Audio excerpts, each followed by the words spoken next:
வணக்கம் அன்பு மக்களே, இன்று உங்களுக்கு பிரம்மாண்டமான ஒரு படைப்பு. கோவை மாவட்டம் Mettupalayam road, Thudiyalur bus stand மிக மிக அருகில் மொத்தம் 10 சென்ட் கிழக்கு தெற்கு கார்னர் சைட். இதன் உள்ளே 5 கடைகள், 4 வீடுகள், அனைத்தும் ஒரு இடத்தில்.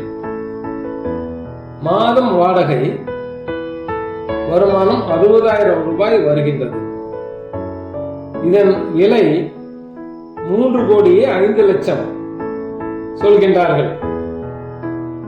வாருங்கள், பாருங்கள். அருமையான மெயின் ரோடு ஃபேஸ் 40 அடி இந்த அருமையான இடம் அமைந்துள்ளது. வணக்கம்.